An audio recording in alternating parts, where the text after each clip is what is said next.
beer, rum, and rock and roll.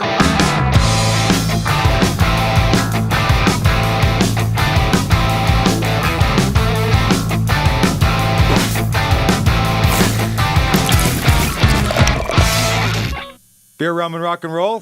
Hey, everybody. Okay, I'm just throwing this out there, but if anybody has any comments on the show, I'd like to sure hear it. Well, Brett does. Brett Miles does all the time, man. Brett, subscriber. Love him. Yeah, love you, buddy. Yeah. Comment. I want to get conversation started because it's great to converse with Randy here, and I look forward to it every time we do this, but I like to hear what you got to say. And it doesn't have to be good either. No, please. Randy, stop swiveling in your fucking chair. Yeah. That kind of shit. Exactly. We got somewhat thick skin. It's all good. Bring it on. But more importantly, talking about rock, and if you want us to talk about something or you want to introduce us to something. Totally, man. Man. Yeah. This is what this is all about, man. It's an open forum. We want to communicate about rock, and so. I saw this quote that pretty much fits me to a T. Okay. And I don't want to fuck it up, so I'm going to look at it. Okay. Are you ready? All right. This is a quote that probably should be uttered by Randy. I should have it tattooed Okay. All right. on my body somewhere. I'm not arguing. I'm just explaining why I'm right. That pretty much sums up my existence. Yeah. I could see that totally like that? tattooed all over your back. Yeah, with a nice, some sort of script. Like fucking text. memento. Just fucking, yeah. Oh, funny. I like it. Yeah? Where is that quote from? I saw it online somewhere and I thought of myself. Awesome. Do you want to get right to music? Yeah. Yeah, this is what it's all about. So, Okay. let's go. In my mind, one of the most underrated singers for me just said on stage that he's done. Lou Gramm from Foreigner. Interesting. Yeah. I mean, he hasn't been in Foreigner for a long time, 2001 or something. Right. But he tours with this solo band. Mm-hmm. And he went on stage and said, Great you know voice. what? Great voice. I'm going to quote him. You ready? Yeah. Just talking to my wife and some people in the business. You get really excited when you start out in this business, but you got to be smart enough to know when it's time to walk away too. And I just feel it's that time for me.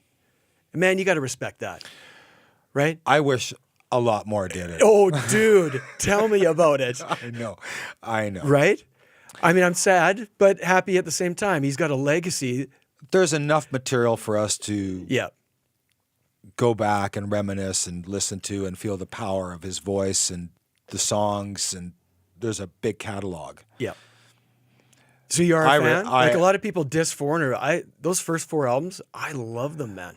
Grade 7 talent contest. Yeah.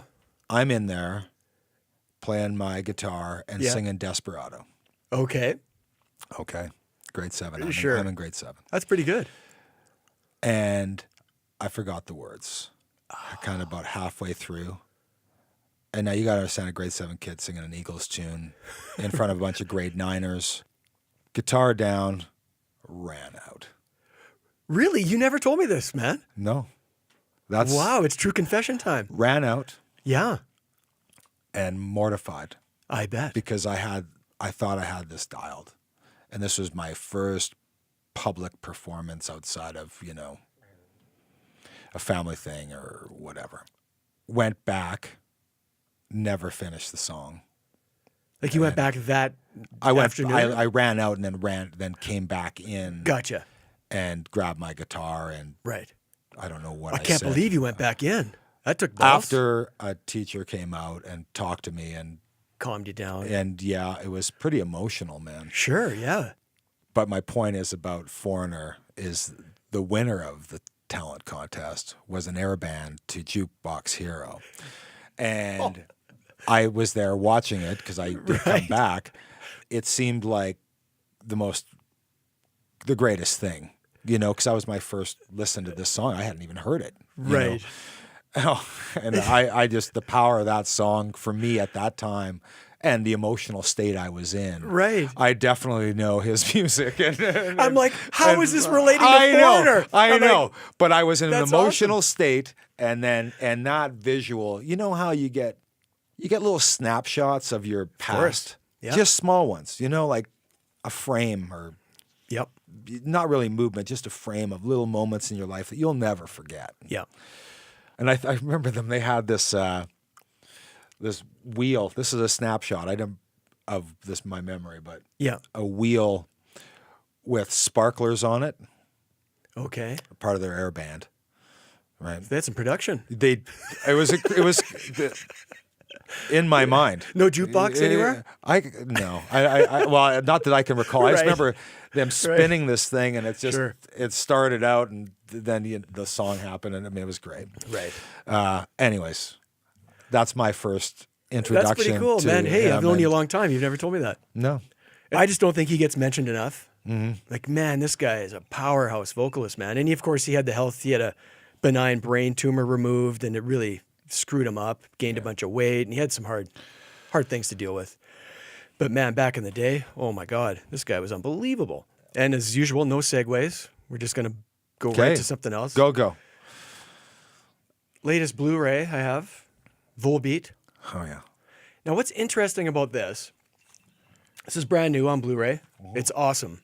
Like the production is just killer. Yeah. Sounds great, looks great.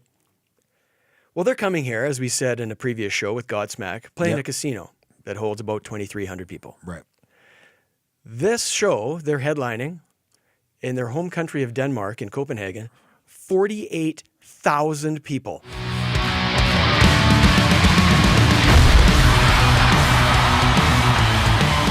Now, that can say a lot of things, and it does to me. Yeah. Yes, it's their hometown. Yes. However, over there, rock is not dead. Like, they embrace Europe rock. in general. Oh, in general, way more hardcore Yeah. and way more open-minded with different styles of rock. Here, we got to categorize everything and pigeonhole it. This is a different thing over there. I mean, when you can draw 48,000 people Yeah. in your home country or not, Yeah. that's amazing. And they're great. They are awesome. They have, those bands that have a sound that's undeniable. No one else sounds like that. His vocal is really unusual. I love it. You can kind of hear the accent in it. Yeah. Yeah. Like, yeah. it sounds Yeah, awesome. Yeah. Yeah, I love him. And another cool thing is... Sorry, I'm just No, gonna. go ahead. What I love about Volbeat is that I need to be in the mood for them.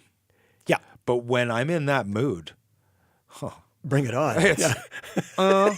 you're not yeah. you're not just listening to that as background Yeah. for me with Volbeat. I'm in a mood and I just want to hear it, Oh, and I'm yeah. going to listen to it and appreciate it at volume. Oh, at volume, yes. Right? Well, it's a little Johnny Cash, a little social distortion, Right. a little Elvis, a little Metallica. I mean, it's all in there. See, they compile all this stuff and make perfect. Yeah. Right? Another cool thing is Lars from Metallica, from Denmark as well, Right. and was a big fan of Volbeat early on, so they opened for Metallica a lot.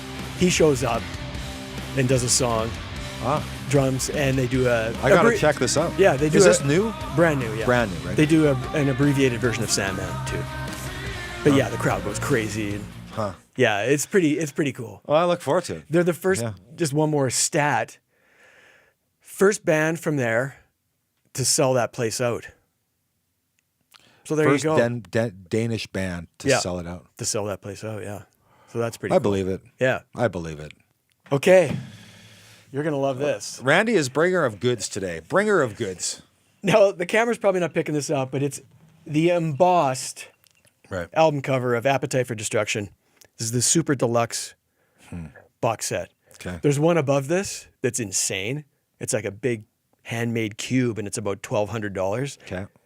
Yeah, no, that's not necessary for me. Even for me, this is not necessary. We have a category called not necessary. I think we covered that in the last podcast with Gene and Paul. Or like I like to say is needs got nothing to do with it. Right. Right. Want. But this was $145, so it's not cheap.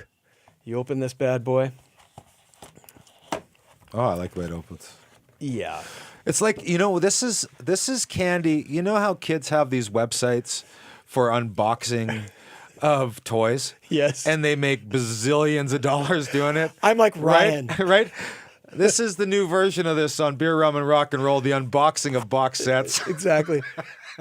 I want to get that one signed. You know what I'm saying? Yeah. Anyway, you get the headshots, Cool. which is pretty basic. And what, that was just for the Appetite era, That's right? right. So Oh, those this is photos all are from Appetite. that, right?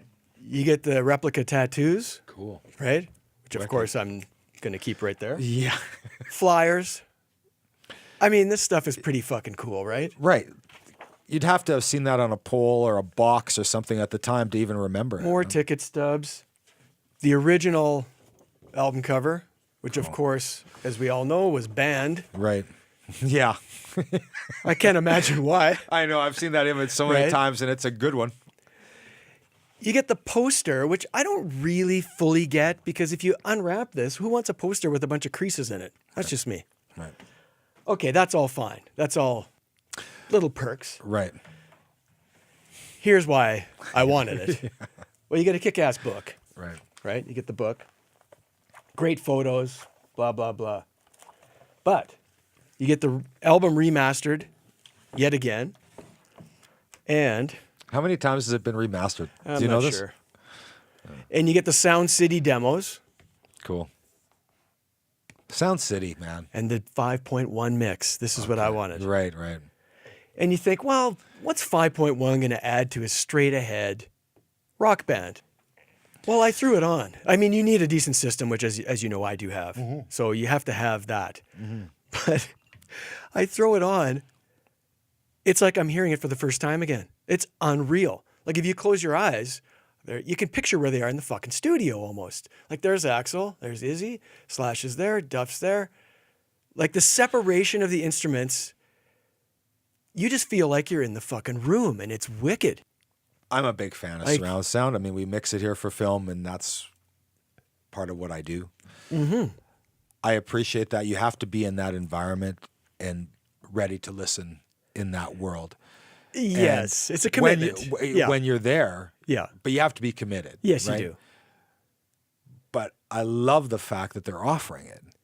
You can forget about the quality, right? Because we all listen to headphones and earbuds and in the car. I try not to, And you man. get used to all that. When you hear this, it's a fucking different deal, man. Because I don't know about you, but yeah, I can throw on headphones and that's cool. Yeah. Like not earbuds, but actual good, decent Yeah, headphones, yeah, and that's closed fine. cans, and yeah, But this, when you crank, I want to feel it too. yeah, volume, Dude. pushing air. I know I'm Pushing preaching to the big air. Yes, I know I'm right? preaching to the choir, but this is a different thing. Like you forget how good it can sound. And I realize not everybody's got the room to make this happen, but man, it's killer. Hey, dollars well spent, young man. You know. Yeah, I know. And it's like, I had Ray over the other night, and I was doing my demo with this. Okay. Andrea, as you know, is very tolerant of my bullshit. Yeah. She comes downstairs after a considerable amount of time, actually, not right away. She goes, just wondering, I'm right next to Glennis on the couch, and we can't hear each other talk. Can you turn it down a tad? This is downstairs with doors closed. I go, just a tad. I could turn it down. Yeah. Okay. Cool. So, Cool. yeah. But you know, we all get opportunities when we got a little time alone, and That's you right. don't know what to do. That's Well, this right. is not a bad thing to do. That's right. Yeah, Cool. yeah. Anyways, man, that's awesome. Okay, yeah, it is awesome. Okay, right. next on my pile of stuff, Okay. We're into more stuff. the new Gene Simmons book called 27, as you can clearly see. The Legend and Mythology of the 27 Club, which we've mentioned before, but we haven't really gone into detail. The 27 Club. Let's explain the 27 well, Club if it's- there's people that don't get this. What I don't like about the 27 Club is it sounds like something you want to be a member of, which Right. it isn't, obviously. no. So the 27 Club is a list of 7, really, major rock stars that have all died at the age of 27. Right. So that's what that is. Yeah. Okay, the quote on the back Yeah. from Gene is as follows. Let us be fascinated more than we're judgmental. Let us try to understand them, not as heroes or villains, gods or icons, good or bad influence, but simply as human beings. And this is Gene Simmons talking. So obviously, what's apparent to me, well, I know from reading it, is he's had a change of heart. Because this is a guy who's very logical, very black and white, especially when it comes to drugs and alcohol. Yeah. He's never been drunk or high in his life, and he thinks if you have been, you're an idiot. That's basically what he thinks. Yeah. But after doing this book and talking at length with his son, Nick, who's more in touch with that world, Life, let's say. yeah. But Gene, I mean, let's face it, Gene's in touch with fame and all the things that come with that. All his life. Exactly. So he has that experience, let's face it. But he's very, hey, you're depressed, suck it up. I mean, he's that guy. Yeah. But through doing this book and talking to his son at length, having lengthy discussions He's about getting it, some more understanding. he's getting more understanding, more empathy towards these people who are dealing with depression or low self-esteem, et cetera, et cetera. So I found it really interesting. He goes through, well, I can give you the list. He goes through them all and gives who they are, his connection to them, whether it's direct or indirect. Yeah. And I mean, he's not providing a solution why this is happening. It's just an open dialogue, and let's get people talking about mental health, and this could only lead to somewhere positive. Coming from a place that when I heard about this book, I questioned why. I'm sure you're not alone. Yeah. I just questioned Coming from Gene, yeah. why he would. Yes. And why, it boggled my mind. Yeah. But as you say this, and this is news, obviously, to me about this book and your understanding of it, Yeah. is that the world needs more of that, of Totally. people coming and looking at the other side of things. Okay, here's the list. Okay, go. Robert Johnson, right? I mean, that starts early. And unbelievable when you think of Robert Johnson going, all that massive material.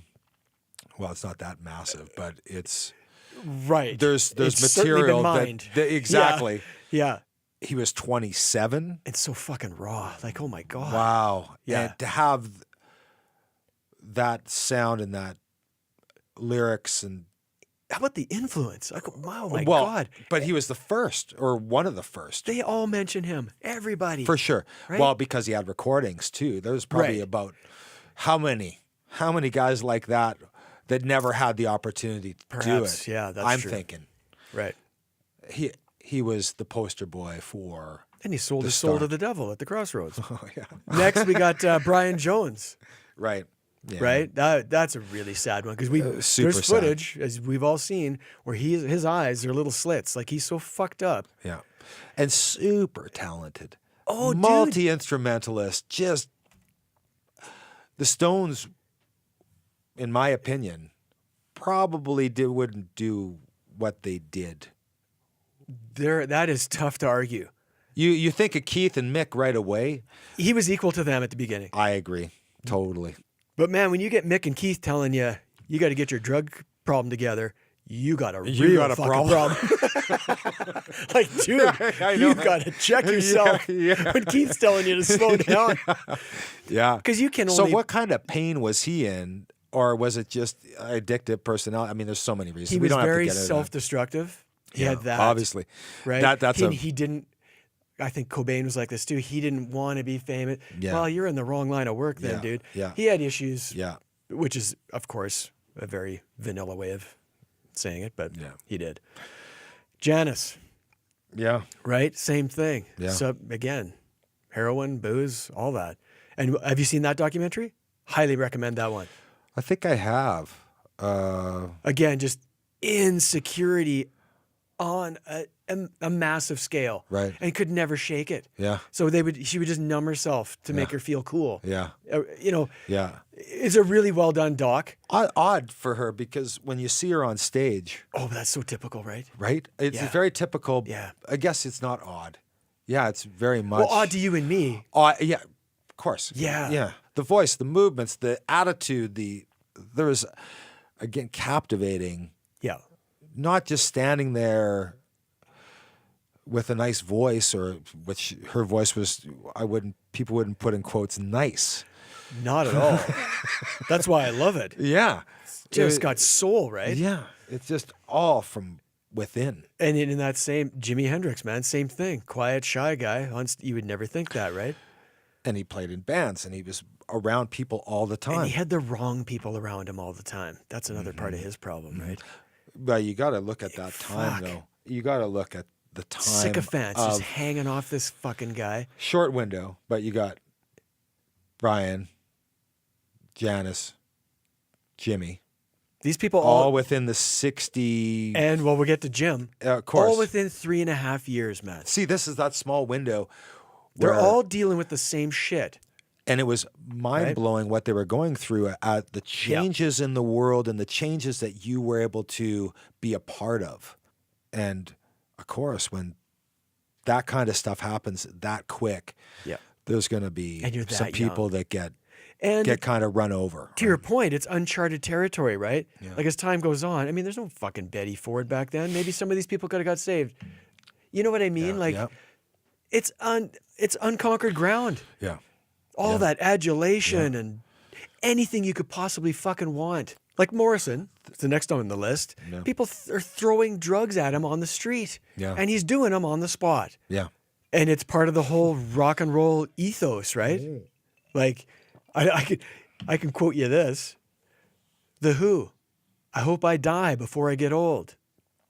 The Stones, what a drag it is getting old for Mother's Little Helper. Yeah. I mean, that's the attitude, right? Yeah, yeah. Which is ironic for the Stones because they're still going. Yeah. But still. Yeah. You know what I mean? Like rock and roll perpetuates that. Mm-hmm. And it's like idolize these people and tear them down at the same time. These guys didn't sit there thinking this is going to be a 50-year run. They were thinking, oh, fuck, there's no 50. I know. 10. This is what I'm saying, way. Right? No way. Exactly. So you're right. This is a roller coaster, and I want to keep having fun on it. Hold on. Right. Totally. You're right. And then Cobain's next. Yeah. Quite a bit later. Oh, yeah. Now there's the jump. Right? Yeah. There's a massive jump of time. But still, 27 again. And man, I remember watching that funeral on TV, the clip I saw. Yeah. Holy shit, people were just drugs ripped about that one. Drugs affect people differently. And you could tell he was a tortured soul right from the fucking get-go. Yeah. It's impossible to put yourself in his shoes. No, but it's very hard to think as a human being to be able to have the capacity to actually do fatal harm to your own self. Exactly. Your brain is not wired that way. But as a music fan, what I have a hard time wrapping my head around, and this is unfair because, again, I'm not in his head. Yeah. He would bitch about being famous and all that goes with it. Well, then fucking do something else. Right. But he still wants to do it. So as a fan, it's like, well, what the fuck, man? If this is going to cause you so much heartache, why don't you pull off and do something else for a while? Or obviously there's more to it than that. At that point in his career, he was, Nirvana was a household name. And quick. Again, super fucking quick. Mm-hmm. 2 albums in. Yeah. They're the biggest fucking thing going. Right. So he's hey, you're the voice of a generation. How do you feel about that? People would have respected. Holy fuck! I just wrote some songs. Yeah, I know. Calm down. I know. Like suddenly you're supposed to have answers to kids' fucking problems and shit. Like it would be unbelievable, right? And we end with Amy, who we've talked about on a previous podcast. It's the same thing, man. Pressures from family, no respect. That one's particularly annoying, right? Because I think she could have been saved. Yeah. But again, what I took away from that Amy documentary was money trumps all. Yeah. Does it really? She could still be making money. They just fucking rode her. Like you've seen the footage. She's on stage, clearly out of her mind. This big around. What is she doing there? Stop the fucking train and let her get healthy. Like I was, at the end of that, I was so fucking pissed off. I mean, 60s, different story, but by the 90s and 2000, I think somebody should have stepped in. And again, the mass appeal and the effect it has on you as a person and the medication that you're freely getting available to you 24/7, 7 days a week. And it's encouraged. No one says Are you kidding me? Yeah. oh, Motley Crue's happy when they're high. Yeah. Give them as much drugs as they want. Keep them happy. Keep the fucking gravy train going. Sad. I mean, it's a double-edged sword, right? And as a fan, and I said it right on this podcast, I want my rock stars fucked up. I said it. I know. But that's... You did. Now I'm like, oh my God, is that a cool thing to say? I don't know. Because there's a romanticism about that, right? I think there's a level of romanticism. Like we talked on that previous podcast where if one did this, well, I got to up my game, you know? And then I got to up my game. I want to be the baddest, assest, drug-crazed nut bar. If you talk to Steven Tyler, he would say, oh, drugs helped. At first. Yeah. A lot. Yeah. Because it brings out the inner kid and it makes you more creative. Yeah. But then it doesn't. It's when it doesn't, it's so hard to shut it off then. But using it for that purpose, not to just get through your day-to-day. Like cocaine and the abuse of cocaine in the 70s and 80s. Yes. Because people needed to keep going, wanted to keep going, had to keep going. Right. You're not creating in the studio at that point? It's not a creative outlet anymore. It's like, how am I going to be up tomorrow to play because I want to drink all night? Mm-hmm. No pun intended, but those lines get blurred. Yeah, right? for sure. Yeah. For sure. But I recommend checking it out. It's a light read. This is not a heavy book. It's a light read, and it's interesting, man. Interesting. Now, before we get off Gene, I thought this would be a good segue into the first time I met Gene. So, a couple years ago, my buddy Brent Fitz, who I can't thank enough for a lot of things, and this is definitely he's a rock geek. Oh, dude, this is definitely one of them. Mm-hmm. The Gene Simmons band, who Brent is drumming for at the time, because Slash and the boys are doing the full GNR reunion. So my brother and I, Blair, we drive to Edmonton, Alberta, to see the Gene Simmons band at this Comic-Con thing. Okay? Which makes perfect sense to me. It's Kiss. Me too. It's Kiss and comics. It's all good. So they're going to play there, and Gene's going to be in a booth signing 8x10s for whatever he sells them for, right? Right. So off we go. And man, we pull up at the hotel, and it starts immediately. I get out of the car, I look over, and there's Brent and the band getting into their van. Okay. That's how it starts. The whole band and Gene. No, Gene. No. Okay, just the band. No. Let's not go crazy here. Okay. No, Gene's somewhere else. Gene's not in a van. But the Gene Simmons band, Gene's not in the van. Okay, I get it. You got it? Yeah. All right. So, but this is how it starts. We haven't even checked in. And Brent looks over and he goes, hey, how's it going? I go, good.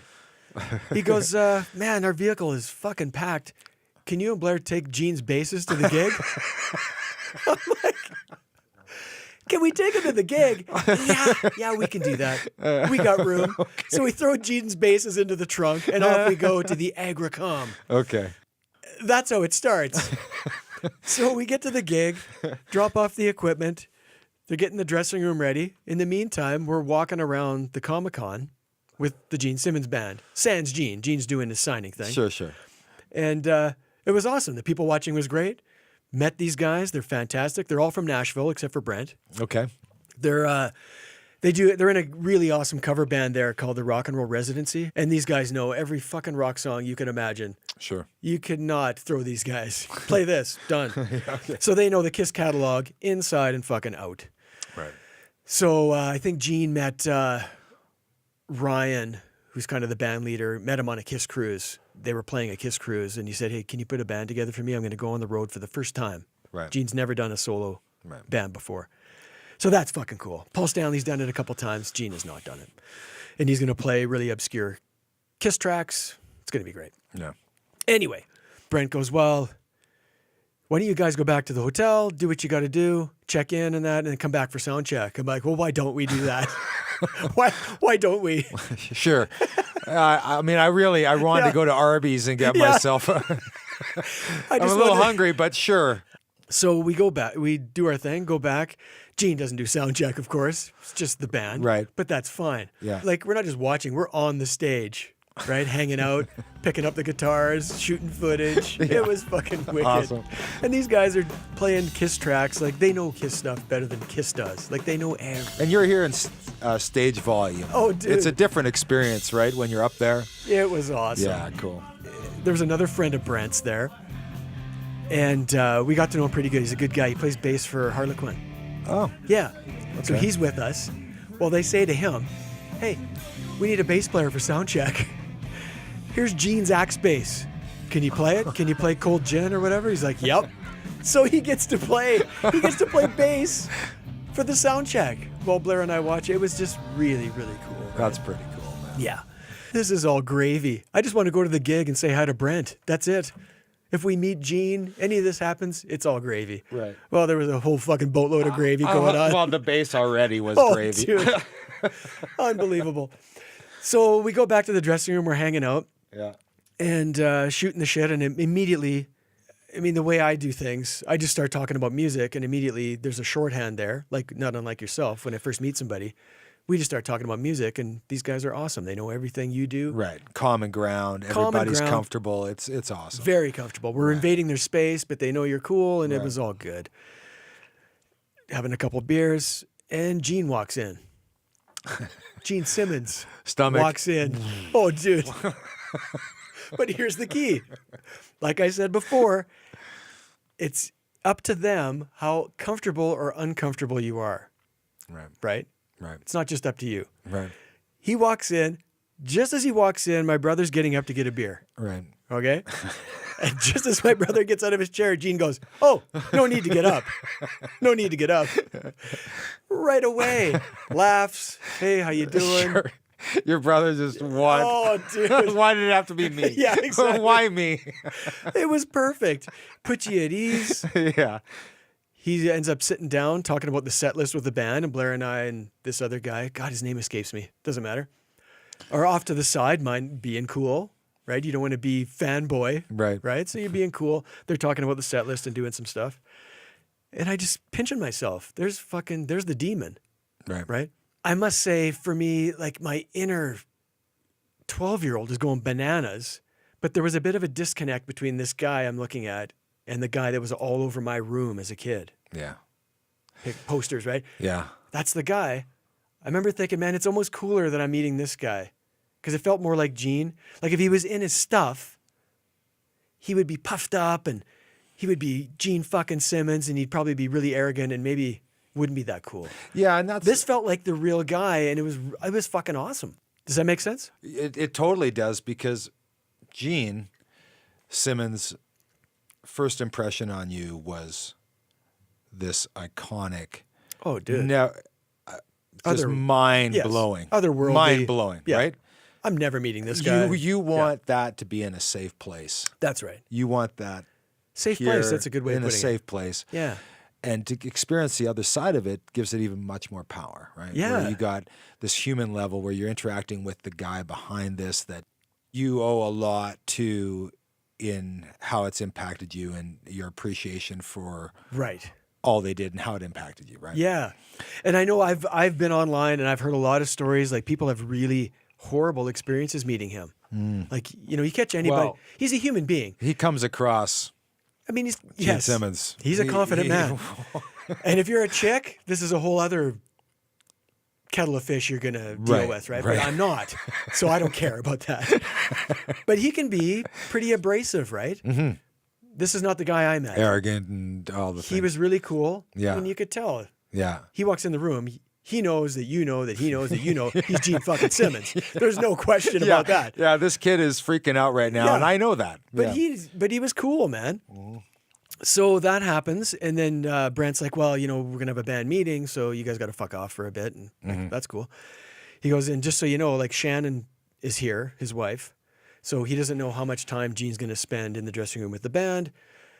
So just in case he doesn't spend any time backstage, we're gonna put you in the VIP line. You can do the meet and greet. You can do the click. Okay. So at least you get a picture with Gene. Yeah. No, thanks. I'm good. Yeah, no, I don't want that. Exactly. So I'm like, yeah, that's cool. So we leave, and as we're leaving, I go past this booth that's selling these foam kiss signs. I happen to have it right here. Okay. This bad boy right here. Look at that. So I'm like, well, this is perfect. Yeah. I'm going to buy one of these Right. and get him to sign it. Yeah, yeah. Got to walk away with something, man. Yeah, yeah. right? You got the VIP pass here. Dude. So we get in this VIP line. Gene holds the foam kiss sign. Blair and I couldn't be happier. Yeah. However, he makes some horrible joke, which he's been known to do. I laugh way too hard at it, and that's when they take the picture. So I look like a goofball. Oh, I look like a goof, yeah. But I don't care. I'm so fucking happy. You know what? That's how your heart was feeling anyways, right? Exactly. It actually caught it perfectly. Blair and Gene are all cool, stone-faced. I'm giggling like a lunatic, right? Whatever. It's a moment in time, exactly. I hope we can all see this picture. Oh, man. Okay, so what happens next? So they do the gig. It's awesome. They're super tight. They're really good. They know, like I said, they know Kiss songs better than Kiss does. Right. It's 3 guitars up front, in your face. Awesome. Gene has fans up at the end. As many people as could fit go on stage and sing Rock and Roll All Night with them. That fan band thing, he loves to break that down. Right. Come up. Yeah. Like, I know what it's like to be down there. And he loves the fans. And I don't believe it's a shtick. I think it's real. Yeah. Like well, that's where he gets his dough, right? But I don't think it is just dough. No, that's what I'm saying. Like, I think no, he truly appreciates everything he has. I think he values the fact that people are going to put their money towards it. So he appreciates that dough to the point where he appreciates the fan and says, you know what, come on up. So the gig is great. They play really obscure tracks like, I don't know, Charisma, Got Love for Sale, Almost Human, these kinds of songs that Kiss never plays. Right. Would never play. Off we go backstage, right? I'm like, what's going to happen here? Is Gene going to come in? Oh, yeah, he comes in. Oh, dude, this is just so awesome. He comes in. There's a section of the room. I'll show the pictures, but there's a table in the middle of the room with chairs around it. And then there's a more loungy area, coffee table, and more like couches. Right. So Blair and I walk in. We're getting pretty comfortable by this time. So we plop ourselves down on the couch. You know, nobody's there yet. Yeah. Crack a beer. Mm-hmm. Okay, let's see what happens. Take over backstage. No, pretty much. Well, in walks Gene, Shannon, the whole crew, right? And the whole band. I'm like, holy fuck, this is awesome. Gene sits down right across from me, like right where you are. This is what happens. Hello, sir. Oh, no, I don't say shit. I don't say anything. Are you kidding me? I speak when spoken to. Yeah, right on. You don't want to, you don't want to piss Gene off. So he sits right across from me. Meanwhile, the band is over to his left, and he's talking to them. Right about the show. Right. And I'm just a fly on the wall, man. Right. It's awesome. Perfect. Hey, maybe we could have done this better, and what'd you think of that? I'm listening to that. Cool, a little breakdown. Oh, dude, it was so great. You got to know that happens, right? Oh, it was awesome. And I'm like, okay, before the night's over, I have to talk to him. Right. Like, I haven't really had an exchange with him. It's gonna haunt me if I don't. Right. Well, he does it for me. I'm wearing a T-shirt, not unlike, well, I've got a Kiss T-shirt on, of course. Right. At the gig. This is not. Yeah. He sees the bottom half of this tattoo right here. Like about that much. Right. That's it. That's all he sees right there. He goes, is that an Ace Frehley tattoo? I go, yep. Yeah, it is. You like Ace Frehley? Hey, I go, yeah, I love Ace Frehley. Let me tell you about Ace Frehley. I'm like, oh my God, what's going to happen? Oh God. You know exactly where he's going with it. I know where he's going. you know. So that must be heartbreaking in some ways. And I've heard him talk about it. It's love-hate. Okay, but at that moment... He loves Ace. Like, Ace and Gene shared a room together in the early days. He loves him.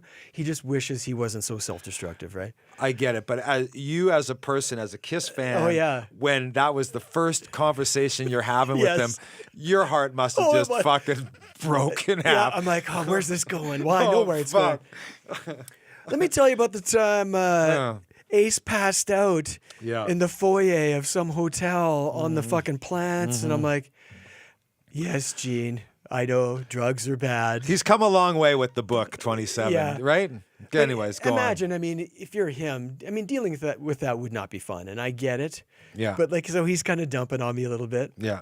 Well, what he's thinking is, why don't you have a tattoo of me? Gene, on your arm? Exactly, right on. Where's my tongue? Where's my fire breathing? Where's this? So to your point, in my mind, I'm getting a little defensive, right? Because Ace is my guy, right? Yeah. Fucking love Ace, really. And so he's done his little spiel. I go, okay, Gene. Like I'm getting a little... You know, didn't. Okay. Oh, I did. I did. Because by this point, you're getting a little more comfortable, right? Gene, admit, this guy wrote some guitar solos that were incredible. Mm-hmm. You could sing these guitar solos. Mm-hmm. Come on. Mm-hmm. He goes, oh, yeah, there's no doubt about it. He was phenomenal. Mm-hmm. And he respected that. Yeah. Yeah, it was cool. Oh, so we had a little exchange. And then Shannon walked over and he goes, hey, check it out. He's got an Ace Frehley tattoo. So I'm like, oh, awesome. Right? Shannon's checking out my body right now. Yeah, Shannon's checking out my bicep. Right? And Blair and I are like, who cares about Gene? Let's get a picture with Shannon. So of course we did, right? Of course. She looks amazing. And she's Canadian, as you know. Yeah. I'm like, well, I got to get Gene to sign this bad boy. Right? I go, hey, Gene, before I leave, man, do you mind signing this? And he goes, sure, no problem. So he signs it, right? Yeah. And then he grabs it, and I go, Blair, take a picture. I'll lean in. Well, he's done signing it. He hits me in the head with it. Oh, it was awesome. Memories. Gene's joking around with me, right? Oh, man, it was so awesome. And that's cool. And the Shannon thing, one last thing I want to say about the Edmonton meeting was you're hanging out, and their rapport was just like any other couple. She's like, Jeannie, I want to go. Yeah. Just a minute. I got to talk to the band about a couple more things. Okay. Yeah. I want to leave. You know, it was really cool just to see them interact and stuff. You know, you read any autobiography of any rock star and whatever, you get into their world, and it's usually the stuff that you don't see. And when you get to experience that in real life, of course, it's a treasure, right? And I think that was a cool moment. And it was a privilege for me to be back there. How many people get that opportunity, right? Totally. You usually just read about it, is my point, and not so much get to experience it in real life, which is cool. And people have good and bad. Meeting your heroes can be a dicey thing. So I think I caught him on a good day, man. It was all great. Yeah. And the second time I met him, I'll make this one a lot quicker. My brother and I and a friend of his went to Grand Forks to a music festival. It was Gene and Burton Cummings were the headliners the Friday, and the Saturday was Brent Michaels and Whitesnake. Okay. So once again, we get the full hookup from Brent, go backstage, RVs on either side, red carpet in the middle leading to a bar, free bar. So they set design this whole thing so that they got their own little world. Exactly. Cool. So we had the run of the place. Backstage, we could walk in front of the stage. And for Gene, here's the key to this one, on the stage. So we get to watch his whole set, the Gene Simmons Band set, from on the stage. And during Rock and Roll All Night, when he invites everybody up, well, Blair and I, we're up. Taking video anywhere you want to go on the stage. Wow. Incredible.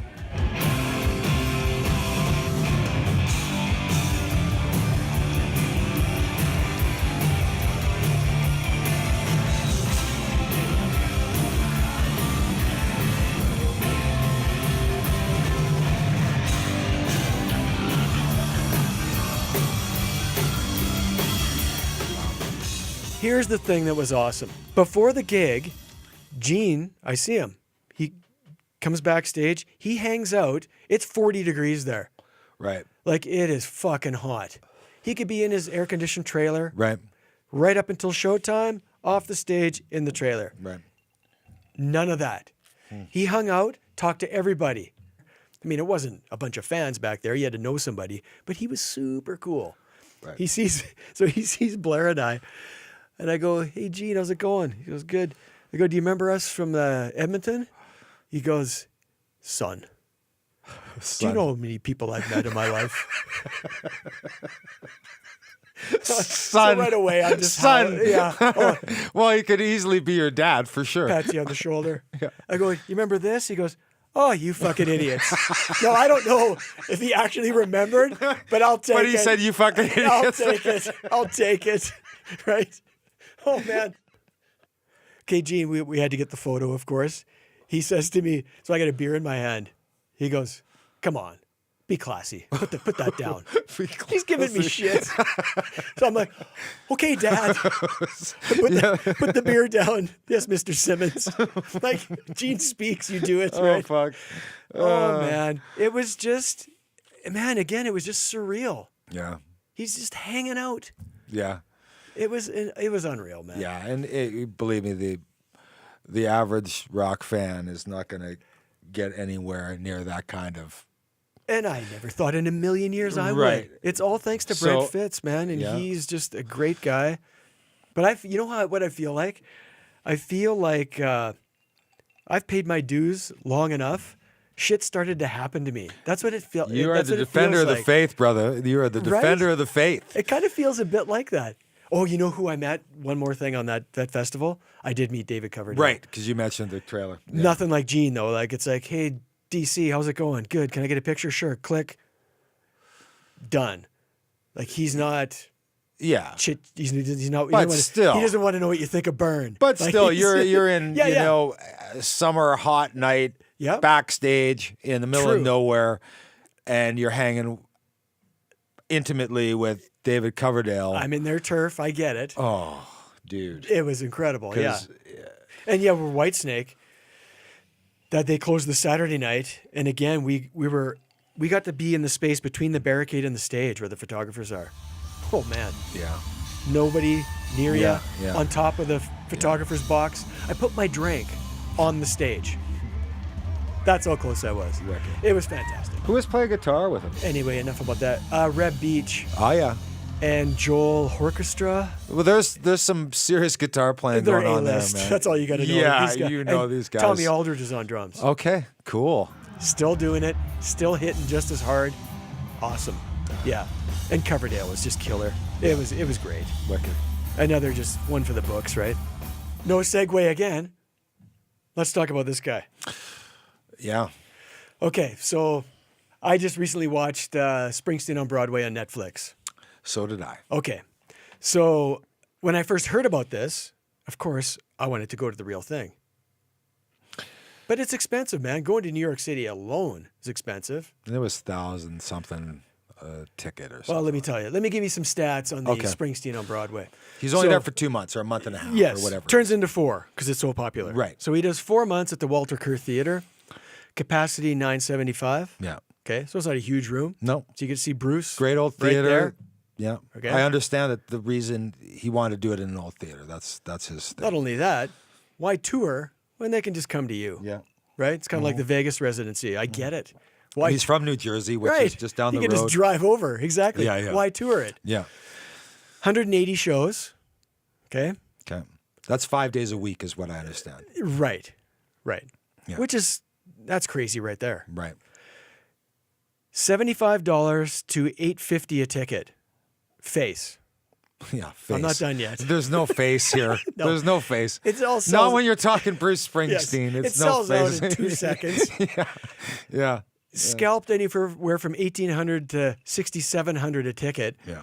And when it got right to the end, and just because the ticket's on StubHub doesn't mean they're getting this price, but there was tickets on there for $40,000. This is insanity. But this is the power this fucking dude has, right? Yeah. It made $113 million. In 4 What? months.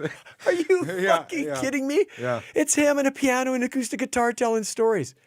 It's Bruce. That's why. It's 113 mil. So those are the stats. I saw it. My immediate thought was, I wish I was there. Because I bet you when you're there, well, I know when you're there, the impact is way more than watching it at your fucking house. Right. Having said that, I really enjoyed it. I'm a Bruce fan. I really enjoyed what he had to say. He was kind of self-deprecating, which I was surprised by. Like he's like talking about it's a magic trick, he says, right? I sang about Born to Run, getting out of Jersey. Now he lives 10 minutes from his house. Mm-hmm. No, I thought that was awesome. That was cool. Hang on, I'm not done yet. Okay, go ahead. What else stuck out? He made a joke about writing about blue-collar workers And that world, not exclusively, but he wrote a lot about that. Yet he's never had a real job in his whole fucking life. Right. Like his songs are little movies. That's what they are. Most of them. For sure. Right? For That's sure. what he does. Yeah, but back to the factory thing. But his dad worked in one. So he knows what that world is. He just never experienced it directly. He was making light of it, yet you could tell he knew who he was. He knew how good he was at what he does. And he knew he was Bruce fucking Springsteen at the same time, right? I'll be done in a minute, by the way. You'll get your chance. The drive in this guy, you can fucking see too, right? He was fucking driven to do what he did. And nothing was going to fucking stop him. Like today, anybody can be famous. We're on YouTube. We're not famous, but you know what I mean? Kim Kardashian's famous for having a big ass and selling fucking perfume. Yeah. He did what he did before all that. Yeah. It was hard to do. Yeah. And he fucking did it. Yeah. For sheer will and talent, man. I'm done for now. Okay. You have the floor. Okay. Go. I think you were expecting a back and forth here. I'm just gonna go Well, I know to you're where it starts with me with Bruce Okay. Springsteen. Okay. Bruce Springsteen came into my world on a Slurpee cup in 1980 something. Right. I'm in a punk band. Yes. And I'm going to get Slurpees at 7-Eleven, and my choices are Quiet Riot, Bruce Springsteen. You got Dancing in the Dark Yep. and Born in the USA. That's the album. Yeah. Right. That's when he went mainstream. Yep. And to me, I ran so far from that he was not on my radar forever. I mean, we were all aware of Born to Run, and you'd hear it, but not in my world. I didn't hear that very often.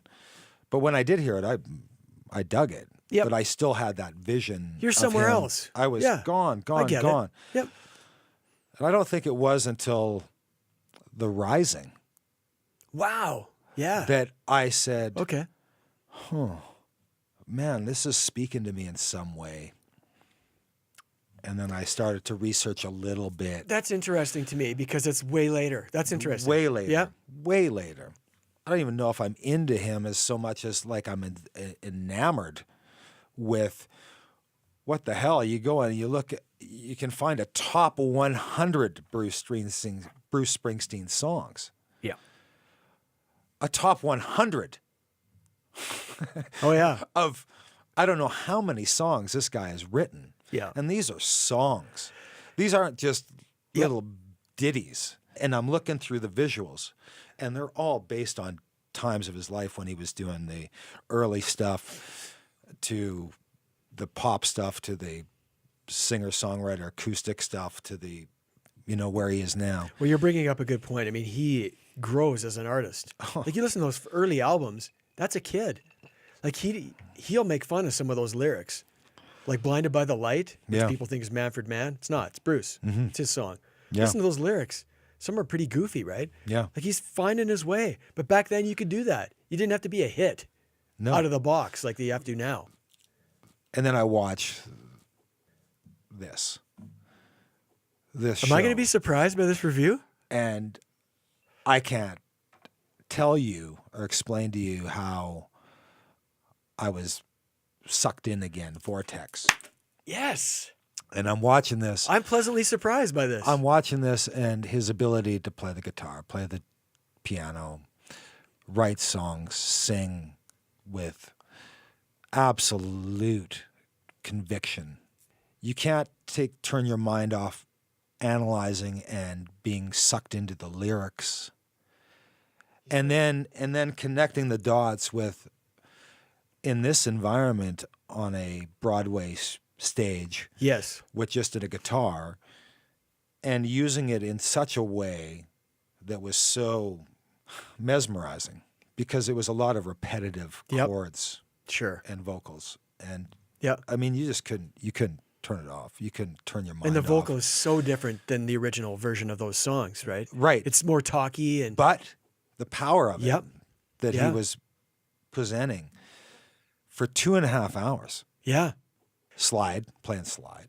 Yeah. Playing acoustics, playing 12-string, playing. You're giving me goosebumps, man. Yeah. Oh, the strength for me was speaking so eloquently about life. Eloquent is a nice word. You know. Yes. This is a smart cat. And I was wondering, you know, Yeah. when I was watching it, I went, did he write all this or did he have writers? Oh, dude. He wrote every Oh, yeah. freaking word You know in he this did. thing. Yeah. You know it. And you feel it in the way he speaks and talks and these songs like growing up. But How about when you first saw Elvis on TV? That gave me goosebumps, man. Like, it was just unbelievable. For sure. I've heard that story told a million times. Not that way. yeah. I hadn't heard it that way. But the thing for me with this whole Broadway thing, Yes. it seems so perfect to put yourself and your career in a very condensed way based on his book, which You should read it, man, if you haven't. I haven't. You should. But yeah. I understand that that's what this is totally is. based on. Yeah. And taking excerpts from that Yes. was that it gave me a really good snapshot into him. The power of the show was Yeah. so about Bruce. And I mean, you laugh when he kind of talks about his, I'm that good. He likes to say that. Yeah, yeah. That was awesome, right? It was so awesome. Because I'm that good. Right? And you go and you digest it for a second, and then you go, I know exactly what he's saying. If that was here. anybody else. Exactly. And I loved it. Yeah. And I was just captivated, engaged, inspired, Wow, that's awesome to hear. physically moved, emotionally moved. Because he knows who he is. Yeah. And what you see, I feel, is him. Yeah. Just because you see somebody like that on stage, they could be a completely different person. Yeah. I don't sense that at all. No. That is that guy. Yeah. And maybe I'm wrong, but I believe that to be true. Mm-hmm. He's one of a handful of artists that are that big in terms of album sales and ticket sales and all that. And to be that massive and be that seemingly down to earth is amazing to me. I know you were expecting a different conversation. I totally tonight, was. but it made me laugh and smile to myself as I'm watching the show. And I'm going, Randy's thinking I'm going to be talking about this in a different light than I will be. And here I am thinking about how many people I can share this show with. And I'm not going to sit here and say, you've got to love all this music. I don't love all this music. I love a lot of it. Right. I don't love everything he does. Yeah. You're an open-minded music fan. So for you to watch that and not realize this guy's for fucking real, whether you like his music or not, would have been surprising to me. This is not a guy who's putting on airs and is full of shit. And, No. I mean, this guy speaks the truth as he sees it. Yeah. And it comes across and is moving, man. There's no denying that. Okay, we're going to end with my brief, as brief as possible. Let's do it. The meeting of Bruce. Yeah. This is all about me meeting people. Yeah, for sure. This is the meet and greet with Randy. Okay.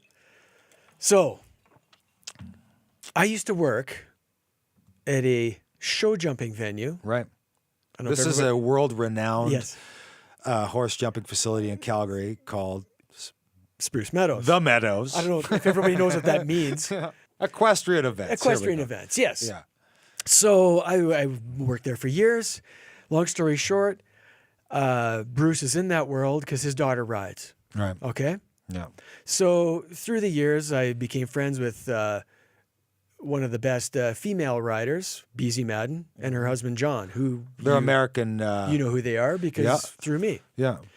So I became pretty friendly with John, and he tells me he's friends with Bruce. Right. So every time I would see him, which was during the summer, Yeah, for every sure. When year, they're there for the Yeah. jump, the events. Yeah. he would be sure to rub it in. So he'd say things like, "Hey, where'd you watch the Super Bowl?" And I'd go, "Well, I went to some bar." He goes, "Yeah, I went to Bruce's house." I'd be like, "Fuck off." Or, "Hey, you want me to call Bruce right now? His number's right here on my phone. Do you want to hear what his answering machine sounds like?"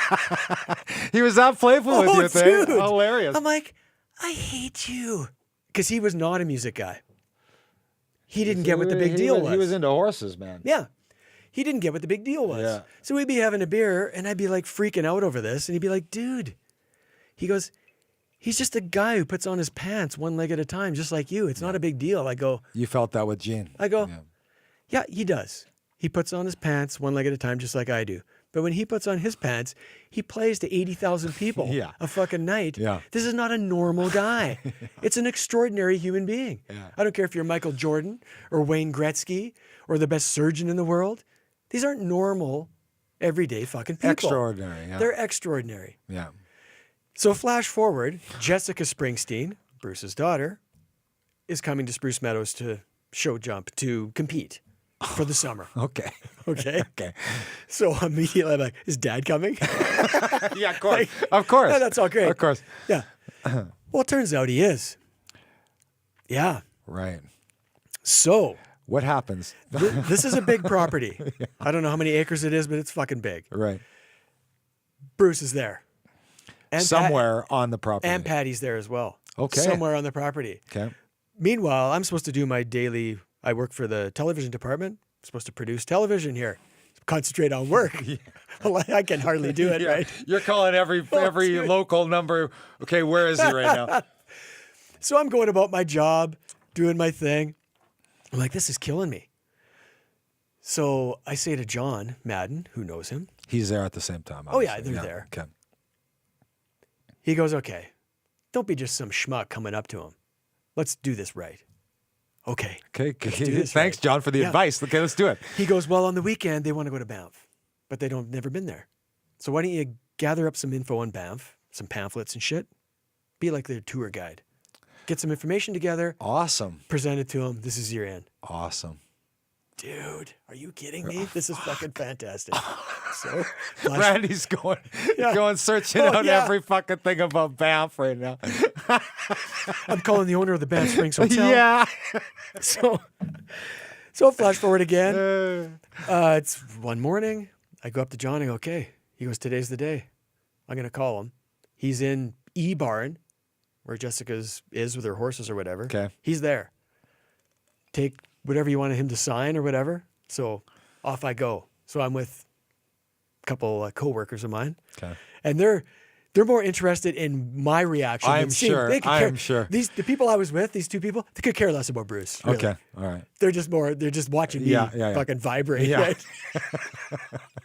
So, but again, repeat. If they make you feel comfortable, it's no big deal. Right. So I walk into this barn and Bruce is by himself, sitting on like a director's chair, like one of those folding chairs, Yeah. reading a book. Holy fuck, it's Bruce, right? He's sitting right there, just Right. by himself. There's no fucking bodyguard, anything weird like that. Right, He's just right. sitting there. Right. Like, Mr. Springsteen, how's it going? Pretty good. He's got the shades on, right? Yeah.